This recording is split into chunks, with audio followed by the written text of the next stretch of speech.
पशुपति पारस ने तो साफ कह दिया कि चिराग पासवान हमारे भतीजा नहीं है, हमारे खून नहीं है। भाई अफसोस इसी बात का है कि उन्होंने कभी मुझे अपना माना ही नहीं ना। परिवार पार्टी को तोड़ने का षड्यंत्र रचा। पापा के जाने के बाद परिवार के सबसे बड़े वही थे। अगर उन्होंने मुझे अपना बेटा माना होता, भतीजा माना होता, तो क्या पापा के जाने के बाद वो मेरे साथ ऐसा करते? अगर मैं उनका अपना बेटा होता तो क्या वो ऐसा करते? पर इस तरीके से, जिस तरीके से पार्टी को तोड़ा गया, परिवार को तोड़ा गया, दुख तो इसी बात का है कि उन्होंने कभी मुझे अपना माना ही नहीं। पर बार बार इन्हीं बातों को कहते रहना, इसका कारण मेरी समझ के परे है। बार बार दोहराया जाता है, भाई आप अपनी पार्टी के कार्यों में लगिए। एक सांसद के तौर पर आपके पास एक बड़ी जिम्मेदारी है, एक पार्टी के अध्यक्ष के तौर पर आपके पास एक बड़ी जिम्मेदारी है। पर बार बार मेरे बारे में बातें करना, मेरे परिवार के बारे में बोलना और ये कहना कि भाई हम खून नहीं है। कैसे खून नहीं है भाई? आप नहीं मानी अलग बात है, आप नहीं मानी अलग बात है, पर एक परिवार का हिस्सा होने के बाद ये कहना कि वो मेरा खून नहीं है, हमारे खून में फ़र्क है। भाई आप मेरे पिता के भाई हैं ना।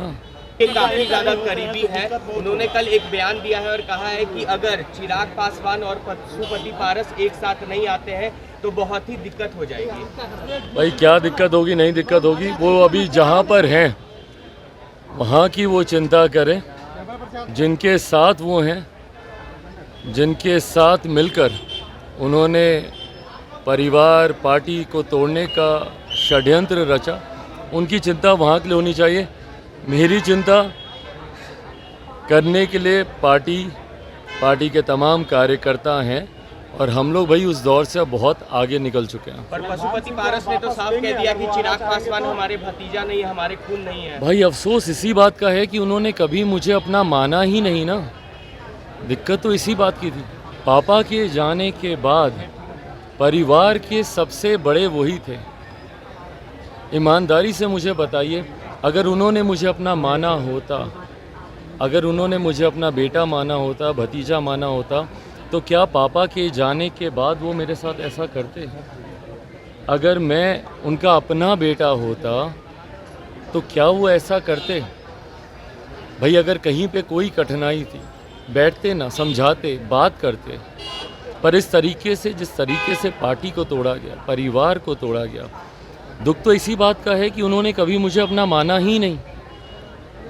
आज पापा के जाने के बाद जिन परिस्थितियों में उन्होंने मुझे धकेल दिया, अगर वो मुझे अपना मानते तो संभवतः शायद वो कभी ऐसा करते नहीं। बट बहरहाल अब इन सब चीज़ों से बहुत आगे मैं निकल चुका हूँ, मेरी पार्टी निकल चुकी है।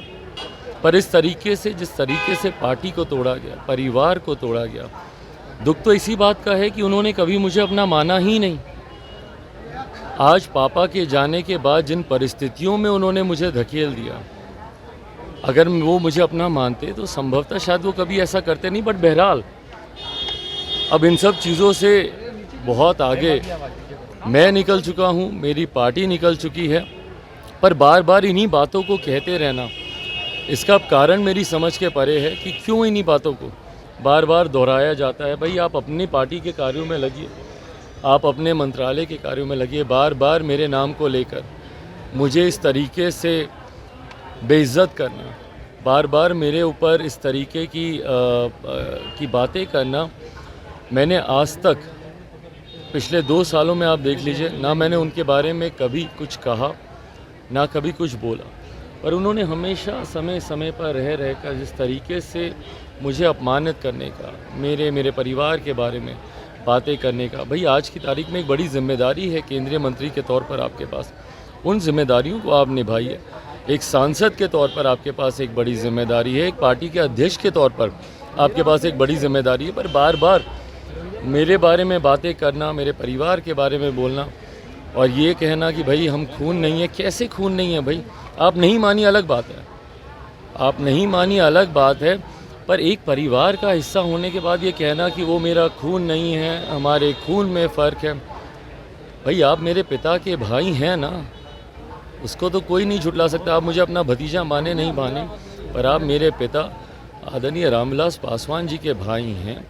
और इस तरीके से कहना कि वो मेरा खून नहीं है, मैं उसे अपना भतीजा नहीं मानता, गलत है। पर ठीक है।